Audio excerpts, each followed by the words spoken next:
성경의 관심은 나에게 있다. 네, 성경의 관심은 나에게 있다라는 제목으로 함께 말씀의 은혜를 나누도록 하겠습니다. 얼마 전에 흥미로운 조사 자료를 보았습니다. 설문조사인데요. 배우자를 변화시키는 것, 그리고 자신을 변화시키는 것, 무엇이 더 어렵나라는 설문조사였습니다. 이 질문에 배우자를 변화시키는 게 더 어렵다가 61%, 비슷하다가 15%, 더 쉽다가 24%가 나왔어요. 그러니까 배우자를 변화시키는 게 더 어렵다고 생각하는 사람들이 과반수가 넘게 결과로 나온 거죠. 그런데 과연 그럴까요? 이 통계 아래에 작은 글씨로 이렇게 쓰여 있더라고요. 이는 배우자나 가족을 변화시키려다 갈등을 겪은 경험적 인식이 작용했을 것으로 보인다. 탁월한 통찰이죠. 저만 해도 저를 바꿔보려는 생각은 하지 않고 저에 맞게 아내를 바꿔보려다가 갈등을 겪게 되는 그런 경험들이 정말 비일비재합니다. 그렇게 바꿔보려고 막 하다가 갈등을 겪게 되니까 그 갈등이 주는 그 자극이 있지 않습니까? 그것으로 인해서 배우자를 변화시키는 것이 이렇게 더 힘든 거구나라고 생각하게 됐다는 거죠. 여러분 어떻게 생각하십니까? 나를 변화시키는 것이 더 어려울까요? 아니면 배우자를 변화시키는 것이 더 어려울까요? 조금 틀어서 그럼 성경의 관심은 어디 있을까요? 자신을 변화시키는 것에 있을까요? 아니면 배우자를 변화시키는 것에 있을까요? 오늘의 말씀의 제목을 염두하면서 기도원의 삶을 통해서 성경의 관심이 어디에 있는지, 그리고 우리를 향하여 어떤 도전을 하고 있는지 함께 살펴보도록 하겠습니다. 본문 11절을 같이 한번 읽겠습니다. 시작. 여호와의 사자가 아비에셀 사람 요아스에게 속한 오브라에 이르러 상수리 나무 아래에 앉으니라. 마침 요아스의 아들 기드온이 미디안 사람에게 알리지 아니하려 하여 밀을 포도주 틀에서 타작하더니. 네. 기드온은 이스라엘을 구원하는 그 사명이 있는 사사입니다. 그런데 그 명성에 걸맞지 않게 어떻게 보면 좀 속된 말로 찌질한 모습을 보여주죠. 타작을 하고 있어요, 지금. 그런데 장소가 포도주 틀이라고 합니다. 포도주 틀. 사실 이상한 거죠. 포도주 틀은 포도주를 만들어야 되는 거잖아요. 그런데 포도주 틀에서 타작을 하고 있답니다. 왜 그런가 했더니 포도주 틀이 있는 장소의 특성이 있습니다. 포도주 틀은 보통 포도원 근처에 있겠죠. 포도주를 만들어야 되니까. 그리고 포도원은 산속에 위치해 있습니다. 보통 타작을 하는 그런 공터나 넓은 공간에 비해서 인적도 드물고 또 산속에 있는 비교적 조용한 아무도 없는 그런 곳을 선택한 것이죠. 즉 기드온은 미디안의 눈에 띄지 않도록, 다른 이들의 눈에 띄지 않도록 이 포도주 틀에 숨어 있었던 것이에요. 우리가 아는 그 기드온의 첫 등장이 바로 이 장면입니다. 인적 드문 그 포도주 틀에 숨어서 타작하고 있는 모습. 성경이 지금 알려주는 거죠. 기드온은 이스라엘이 처한 그 상황에 압도되어서 두려워하고 위축되어 있다라고 알려주는 것입니다. 민족의 변화를 일으켜야 하는 사사 기드온이 이렇게 지금 숨어 있는 것이죠. 저에게 이런 기드온의 모습은 위로로 다가왔습니다. 저 또한 이렇게 무언가 무섭고 또 두려운 상황에 놓여 있을 때 그 현실에 눌려서 위축되기도 하고 때로는 무기력감을 느끼기도 하고 불안한 마음을 느끼기도 합니다. 또 두려운 마음 때문에 어딘가로 숨고 싶은 마음을 느끼기도 합니다. 때로는 제가 전도사인데 또 아니면은 여기 계신 분들도 누군가의 부모님인데 내가 교회의 교사인데 목자인데 아니면 또는 뭐 집사인데 그런 내가 생각하는 기준 속에 합당하지 않은 내 모습들을 삶에서 우리가 보면 참 마음이 답답해지고 위축되곤 하죠. 한 형제는 그런 이야기도 하더라고요. 회사에 들어갔는데 자꾸 작은 실수들을 반복하고 잘못하는 자신의 모습을 보니까 계속 위축된다. 뭔가 자신의 삶을 보니 풀리지 않는 것 같고 답답하다라는 얘기도 하더라고요. 그렇게 일이 풀리지 않고 내가 하는 일들에서 실수하고 잘못하고 그런 일들이 반복되면 우리는 위축되곤 합니다. 우리가 계속해서 이런 마음의 어려움들을 겪게 되면 우리가 어떻게 됩니까? 내가 무언가에 도전할 때 그것을 이뤄낼 수 있다는 그 마음의 힘이 너무나도 약해져서 이제 나는 더 이상 아무것도 이뤄낼 수 없을 것 같아 하는 그런 착각, 그런 잘못된 생각에 빠지기도 합니다. 그 착각 속에서 우리의 마음은 상처받지 않기 위해서 숨거나 회피하기도 하고요. 분노하기도 합니다. 다른 어떤 것에 완전히 몰입되거나 중독되는 그런 것을 선택하기도 하죠. 앤 보스캠프는 그의 책 "난 더 이상 상처에 속지 않는다에서 이렇게 우리에게 말하고 있습니다. 제가 읽겠습니다. "어떤 벽을 추구했건 모든 고통에서 보호하는 일은 불가능하다. 중독, 회피, 물질주의, 분노, 무관심, 이 중 어떤 것도 고통을 막을 수 없고 오히려 새로운 고통을 만들어낼 뿐이다. 자기 보호의 효능을 허위 광고하는 장벽이 실제로 우리에게 보장하는 것은 자기 감금뿐이다." 중독, 회피, 물질주의, 분노, 무관심, 이 여러 가지 방어 기제들을 사용해서 우리의 그 위축된 마음, 두려운 마음들을 막 감싸보지만 결국 우리에게 남는 것은 자기 감금뿐이라는 것이죠. 그 우리의 어려운 상황에 회피, 중독, 소비주의, 분노와 같은 것들로 반응하면 그것은 더 우리를 위축시키고 고립시키는데 사용된다고 말하는 것입니다. 그렇게 지금 위축된 기드온은 자신을 찾아온 하나님의 사자에게 이렇게 말하는 모습까지 보여주는데요. 6장 13절 같이 한번 읽도록 하겠습니다. 시작. 기드온이 그에게 대답하되 오 나의 주여 여호와께서 우리와 함께 계시면 어찌하여 이 모든 일이 우리에게 일어났나이까. 또 우리 조상들이 일찍이 우리에게 이르기를 여호와께서 우리를 애굽에서 올라오게 하신 것이 아니냐 한 그 모든 이적이 어디 있나이까. 이제 여호와께서 우리를 버리사 미디안의 손에 우리를 넘겨 주셨나이다 하니. 기드온이 지금 이렇게 얘기하는 거죠. 주님께서 함께 하셨으면 어떻게 이런 일이 우리한테 일어납니까? 우리를 애굽에서 올라오게 하신 그 이적들이 대체 어디 있습니까? 하나님을 원망하고 탓하고 있습니다. 이런 기도원의 모습도 저에게는 전혀 낯설지가 않았는데요. 뭔가 일이 터지거나 실수라도 하게 되면 나 말고 다른 탓할거리를 찾기도 하고 내 잘못이 아니었다고, 그럴 수밖에 없었다고 회피하고 싶어지고 다른 사람 때문에 이렇게 된 것이라고 얘기하고 싶은 그 욕구들이 제 안에 마구 올라오기도 합니다. 결국 하나님을 원망하고 동역자들을 원망하고픈 제 마음을 발견하기 때문이죠. 여러분은 어떠십니까? 이 기드온의 모습이 바로 우리의 모습 아닙니까? 두려움을 느끼고 위축되고, 또 위축되니까 어떤 일이 발생했을 때 건강하게 반응하지 못하고 스스로를 더욱 고립시키고 결국 하나님을 탓하는 모습들까지, 바로 이 기드온의 모습이 우리의 모습 같습니다. 여러분, 우리의 그 두려운 마음들을, 위축된 마음들을 감싸고 감싸다가 스스로 고립시키고 있지는 않습니까? 지금 겪고 있는 상황들을 놓고 또 과거 겪었던 일들을 놓고 하나님 탓을 하고 있지는 않습니까? 우리와 함께 살아가는 가족 또는 동료들을 탓하고 있지는 않습니까? 오늘 이 밤에 우리에게 있는 그 두려운 마음들과 위축되게 하고 고립시키는 그런 것들을 발견하는 은혜가 있기를 소망합니다. 발견하게 되셨다면, 그리고 하나님께서 발견하게 하셨다면 우리를 향한 하나님의 말씀과 그 마음에 귀 기울이고 새롭게 되어지는 저와 여러분 되기를 소망합니다. 그렇다면 이런 상황에 놓여 있고 또는 이런 성향을 가지고 있는 기드온을 하나님은 도대체 어떻게 사용하실까요? 이런 기드온에게 하나님은 뭐라고 말씀하실까요? 우리 본문 6장 12절과 14절을 같이 읽겠습니다. 시작. 여호와의 사자가 기드온에게 나타나 이르되 큰 용사여 여호와께서 너와 함께 계시도다 하매 여호와께서 그를 향하여 이르시되 너는 가서 이 너의 힘으로 이스라엘을 미디안의 손에서 구원하라. 내가 너를 보낸 것이 아니냐 하시니라. 아멘. 이 본문을 읽으면서 좀 이런 생각이 들었습니다. 기드온에게 하나님께서 하신 이 도전과 선언이 어쩌면 정말 좀 터무니없이 들렸을 수도 있겠다. 왜냐하면 지금 상황과 너무나도 다르니까요.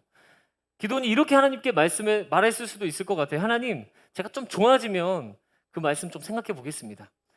하나님, 지금 상황 아시잖아요. 제 성향 아시잖아요. 이 상황에서 무슨 큰 용사입니까? 제가 어떻게 구원합니까? 하는 그런 생각이 들었을 수도 있겠다 싶습니다. 그러나 하나님은 그것을 다 아시는 분이시죠. 다 아심에도 불구하고 기드온을 향하여 뿐만 아니라 이 시간 우리를 향하여 말씀하시는 것입니다. 큰 용사여, 하나님이 함께 하신다. 네가 구원하라. 이렇게 말씀하시는 것이죠. 하나님이 바로 우리를 사용하기를 원하신다는 것입니다. 너와 함께 할 테니 네가 구원해라 하는 것입니다. 숨어 있지 말고 네가 구원해라. 내가 너와 함께 한다. 우리는 상황이 좋지 않을 때 이렇게 기도하죠. 하나님, 이 상황이 지나갈 수 있도록 도와주세요. 하나님, 이 상황을 좀 바꿔주세요. 성령님 역사해 주세요. 이러한 기도의 내용이 저에게도 굉장히 익숙합니다. 그리고 일면 합당한 기도의 내용입니다. 그리고 수요일 이 온세대 기도회에 들으시는 분들 정도 되시면 아마 이렇게 기도하시면서 그 상황들을 하나님께 올려드리고 하나님 앞에 나아가시는 분들이실 것 같아요. 그러나 때로는 이런 기도 속에 또 다른 내용도 숨어 있다는 것을 발견하게 됩니다. 이해를 돕기 위해서 한 가지 예를 들려드릴게요. 제가 20대 초반 시절에 있던 이야기입니다. 한밤중에 이제 자기 직전에 침대에 누워서 한 친한 동생이랑 카톡을 주고받고 있는데 정확하게 기억은 안 나지만 카톡을 하다가 제가 갑자기 막 너무 화가 나는 거예요. 뭐 약간 건방지게 한다고 해야 될까요? 조금 까부는 느낌? 제가 그런 느낌을 받았던 것 같아요. 그래서 그날 밤 20대 초반입니다. 그날 밤 잠을 자려고 하는데 이게 화가 나니까 잠이 안 오더라고요. 원래 같았으면 전화를 걸어서 화를 낸다든지 너 왜 그러냐 그랬을 텐데 그날은 은혜스럽게도 화가 나서 하나님께 기도를 하게 됐습니다. 하나님, 너무 화가 납니다. 친구가 너무 미워요. 그러면서 제가 한 기도는 하나님, 걔는 좀 변화되어야 됩니다. 걔를 변화시켜 주세요. 걔는 도대체 언제 변합니까? 이런 기도를 했던 것 같아요. 그런데 저에게 드는 마음이 어떤 마음이냐면 찬영아, 그럼 너는? 근데 이상한 건 저도 동의가 되는 거예요. 맞네. 그럼 나는. 결국 기도하다가 화를 내지 말자고 선택했습니다. 오히려 마음을 다해서 축복하는 말을 카톡으로 보냈어요. 그리고 뒤척이다가 잠에 들었습니다. 사실 그 카톡을 보내기까지 너무 억울했어요.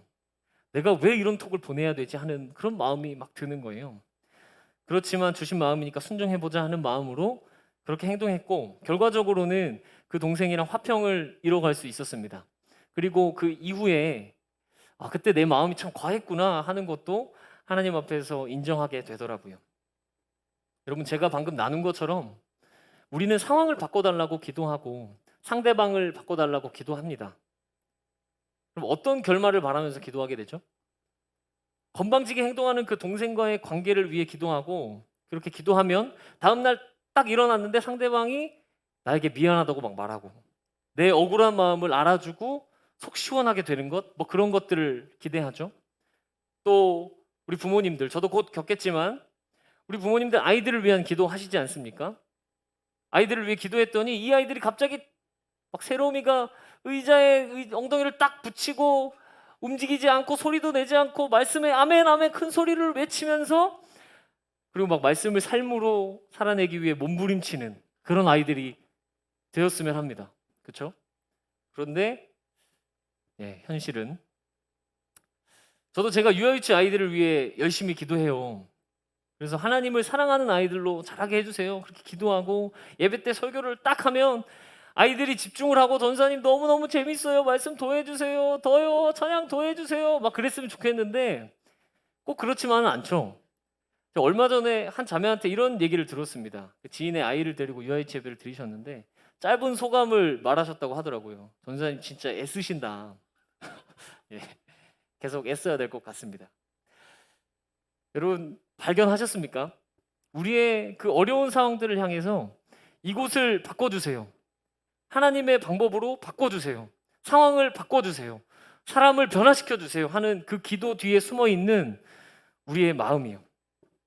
나는 가만히 있고 내 삶은 그대로 두고 기도 뒤에 숨어서 상황이 바뀌기를 기대하고 있는 우리의 모습입니다. 아까 말씀을 시작하면서 여러분 배우자를 변화시키는 것이 더 어렵다고 답한 그 설문조사를 나눴는데요. 그런데 여러분, 왜 그 응답자들이 배우자를 변화시키려고 했을까요? 아마 내가 변하는 게 더 어렵고 힘드니까 그런 시도를 했을 것 같습니다. 우리의 기억을 더듬어 보면 사실 내 마음 그 한 조각도 변화시키는 것이 너무나 어렵습니다. 내 틀어진 감정 그 조금 변화시키는 것도 굉장히 어려운 우리죠. 그래서 인터넷 포털 사이트나 뭐 그런 사이트에 자기 계발서 찾아보면 엄청나게 많은 책들이 나오죠. 정말 쏟아져 나온다는 표현이 맞을 정도로 계속해서 신간이 업데이트 됩니다. 이미 그렇게 많은 자기 계발서들이 있는데 왜 계속 새로운 계발서들이 나올까요? 많은 사람들이 자기 자신을 변화시키기를 원하기 때문입니다.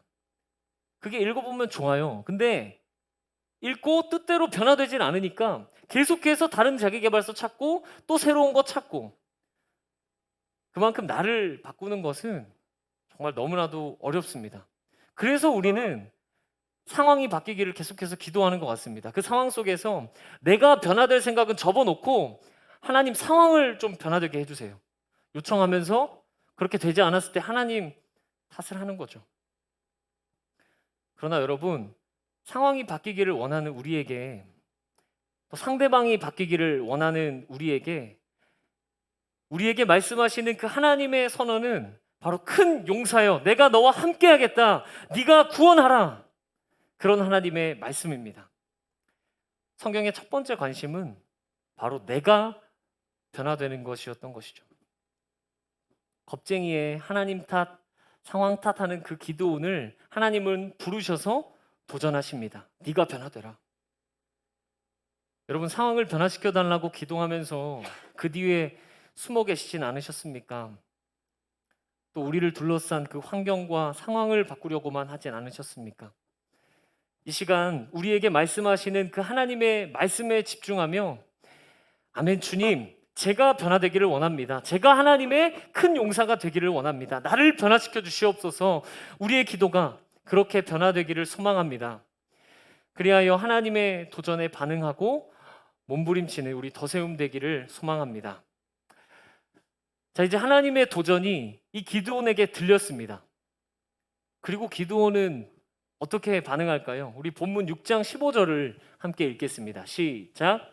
그러나 기드온이 그에게 대답하되 오 주여 내가 무엇으로 이스라엘을 구원하리이까 보소서 나의 집은 므낫세 중에 극히 약하고 나는 내 아버지 집에서 가장 작은 자니이다 하니. 네, 기드온은 참 특이한 케이스 중에 하나인 것 같아요. 사실 저희가 옛날부터 그 모태신앙 아니면은 몇 년만 교회를 다녔으면은 들을 만한 그런 성경의 위인 아닙니까? 그 위인이 사사로 부르심을 받는 그 장면에서, 이 드라마틱한 이 상황에서 기드온은 또 두려움과 머뭇거림으로 반응합니다. 이것도 참 우리와 닮았죠. 돌아보면 우리의 삶도 하나님이 함께 하시는 그런 인생임에도 불구하고 우리 여전히 두려워하고 머뭇거리니까요. 우리가 자신 있는 부분이야, 뭐 자신 있는 영역이야 당연히 잘 도전하겠죠. 그러나 우리가 잘 모르는 미지의 영역을 향하여서는 여전히 두려움과 머뭇거림으로 반응하곤 합니다. 그리고 우리가 과거에 좋은 경험을 가지고 있는 그 상황을 향해서는 잘 도전하겠죠. 그러나 우리가 아픈 경험을 가지고 있는 그 영역을 향하여서는 두려움과 머뭇거림으로 반응하게 됩니다. 우리 각자가 가지고 있는 아주 합당한 근거들을 저마다 가진 채로 하나님의 말씀에 그대로 도전하고 그대로 순종하는 것을 우리는 머뭇거린다는 것이죠. 그러나 하나님은 이런 우리에게 다시 한번 말씀하십니다. 16절을 같이 읽겠습니다. 시작. 여호와께서 그에게 이르시되 내가 반드시 너와 함께하리니 내가 미디안 사람 치기를 한 사람을 치듯 하리라 하시니라. 아멘. 하나님은 다시 한번 반드시 함께 하겠다고 말씀하십니다. 그 하나님의 도전 앞에서 여전히 두려움과 머뭇거림이 앞서는 우리의 삶을 생각할 때 이요셉 작가의 책 오늘 믿음으로 산다는 것에 나오는 그 한 마디가, 한 문장이 마음에 남습니다. 제가 읽겠습니다. 내가 순종할 수 있을 것인가는 나중 문제이고 먼저 주님이 내게 무엇을 원하시는지 물어보았다면 어땠을까? 만일 주님이 말씀하신다면 그분은 내게 순종할 마음뿐 아니라 책임질 수 있는 능력과 자격도 주실 것이기 때문이다. 여러분, 이제 21년이 거의 마무리되고 22년이 다가옵니다. 하나님께서 우리에게 이미 도전하셨다면, 그리고 이제 새로운 이 시기들을 향하여 도전하신다면 그분은 우리에게 순종할 그런 마음뿐 아니라 책임질 수 있는 능력과 자격도 주신다는 것을 기억하시기 바랍니다. 실제로 기드온은 이 오늘 본문 이후에도 계속 두려워하고 계속 머뭇거리고 하나님의 그 징표들을 계속 구합니다. 그러나 하나님은 결국 기드온을 통해서, 그렇게 머뭇거리는 기드온을 통해서도 이스라엘을 구원해 내시고 하나님의 일을 해내십니다. 즉 기드온을 인도하셨고 불러내셨고 감당할 능력과 자격도 주신 것이죠. 우리를 큰 용사로 부르신 것은 우리가 평소에 생각하는 방식이 바뀌는 것이 아닐까 합니다. 원래 우리가 하나님 왜 나를 이곳에 부르셨습니까? 이렇게 생각했다면 주님, 제가 변하겠습니다. 주님, 제가 변하겠습니다. 이 고백으로 바뀌는 것. 여러분, 하나님이 우리와 분명히 함께 하신다고 말씀하셨습니다. 간절히 바라기는 두려움과 머뭇거림으로 그 순간에 반응하는 것이 아니라 함께 하실 거라고 약속하신 하나님을 꼭 붙들고 말씀에 순종하며 도전해 나가는 우리 되기를 예수님의 이름으로 축복합니다. 말씀을 맺도록 하겠습니다. 오늘 본문을 통해서 우리는 알게 되었습니다. 하나님의 관심이 상황을 바꾸는 것에 있지 않고 또 상대방을 바꾸는 것에 있지 않고 하나님의 관심이 나에게 있다는 것. 생각보다 너무 주저하고 원망하고 심지어 숨어있던 그 기드온이 변화되기를 원하셨다는 것이죠. 아시다시피 내가 변하는 것은 참 어렵습니다. 막상 변해보겠다고 하나님 앞에서 선언하는 것도 참 두렵습니다. 그러나 하나님께서 우리를 도전하실 때는 우리를 책임지시고 능력과 자격도 주신다는 것을 기억합시다. 원망하고 탓하는 인생이 아니라, 주저하고 두려워하는 인생도 아니라 하나님의 도전 앞에 아멘으로 순종하며 나아가는, 그렇게 주님께서 허락하신 한 걸음을 함께 도전하는 우리 더세움 되기를 예수님의 이름으로 소망합니다. 기도하겠습니다.